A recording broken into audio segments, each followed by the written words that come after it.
প্রথমেই জানাচ্ছি সংবাদ শিরোনাম। মালয়েশিয়া ভিসা চালু, আনোয়ার ইব্রাহিমের অভিনন্দন চিঠিতে ৮০,০০০ কলিং ভিসা।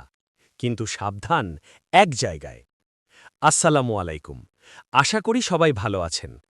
আজকের ভিডিওটি খুবই গুরুত্বপূর্ণ, কারণ মালয়েশিয়া থেকে একটি বিশেষ চিঠি এসেছে, আর সেই চিঠিতে এমন কিছু কথা উল্লেখ করা হয়েছে যা হাজার হাজার প্রবাস প্রত্যাশীদের জন্য বড় সুখবর হতে পারে। এবং ভিডিওটি ধৈর্য সহকারে দেখুন, তাহলে মালয়েশিয়া কলিং ভিসা ও মেডিকেল চালুর তারিখ জেনে যাবেন।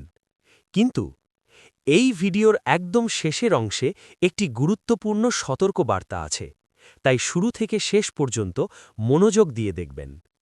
আর বন্ধুরা, আপনারা যারা আমাদের চ্যানেলে নতুন, অবশ্যই চ্যানেলটি সাবস্ক্রাইব করে পাশে থাকা বেল আইকনটি অন করে দিন। আর যারা ইতিমধ্যে সাবস্ক্রাইব করেছেন, আপনাদের জানাই অসংখ্য ধন্যবাদ। এবার আসি মূল আলোচনায়।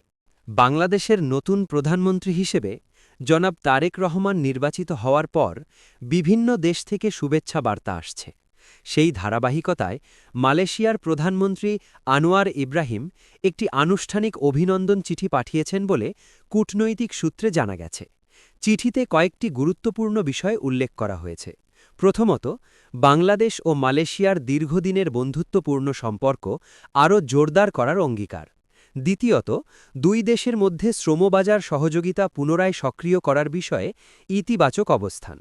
তৃতীয়ত, বৈধ ও স্বচ্ছ প্রক্রিয়ায় বাংলাদেশ থেকে কর্মী নিয়োগের ব্যাপারে অগ্রাধিকার দেওয়ার প্রতিশ্রুতি। চতুর্থত, মালয়েশিয়ার শিল্প ও নির্মাণ খাতে শ্রমিক সংকট পূরণে বাংলাদেশকে নির্ভরযোগ্য অংশীদার হিসেবে উল্লেখ করা হয়েছে। এছাড়াও চিঠিতে বলা হয়েছে, আগামী ধাপে মালয়েশিয়া প্রায় ৮০,০০০ কর্মী নিয়োগের প্রক্রিয়া শুরু করতে আগ্রহী, যা ধাপে ধাপে সম্পন্ন হবে। বন্ধুরা, এখানে যে কলিং ভিসার কথা বলা হচ্ছে, সেটি হচ্ছে মালয়েশিয়ার নিয়োগকর্তা সরাসরি কর্মীর নামে অনুমোদন পাঠাবে। এরপর সেই অনুমোদনের ভিত্তিতে ভিসা প্রসেস সম্পন্ন হবে। সূত্র বলছে, নিয়োগ হবে মূলত manufacturing sector, construction sector, service sector, plantation sector. তবে এবার পুরো প্রক্রিয়া হবে ডিজিটাল যাচাইয়ের মাধ্যমে এবং কঠোর নিয়মে। বন্ধুরা, এখানে একটা বিষয় খুব গুরুত্বপূর্ণ। এই ৮০,০০০ ভিসার খবর ছড়িয়ে পড়ার পর অনেকেই হয়তো তাড়াহুড়ো শুরু করবেন, কিন্তু আমি বলবো একটু ধৈর্য ধরুন, কারণ এই ভিডিওর শেষে আমি এমন একটি বিষয় বলবো যা না জানলে বড় ক্ষতির মুখে পড়তে পারেন, তাই শেষ পর্যন্ত থাকুন। এবার আসি সেই গুরুত্বপূর্ণ সতর্কবার্তায়।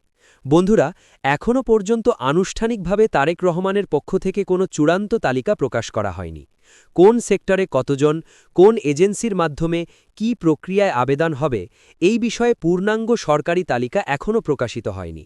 তাই পরিষ্কারভাবে বলছি, তারেক রহমানের অফিসিয়াল তালিকা প্রকাশ না হওয়া পর্যন্ত কেউ কোনো রিক্রুটিং এজেন্সিকে টাকা দিবেন না, কেউ আগাম আবেদন করবেন না, কেউ নিশ্চিত ভিসা বলে প্রলোভনে পড়বেন না।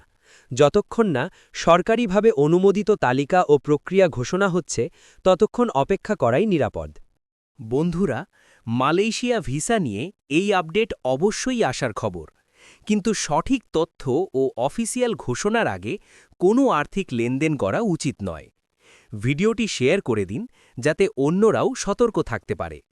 আবার দেখা হবে পরবর্তী আপডেটে। ধন্যবাদ।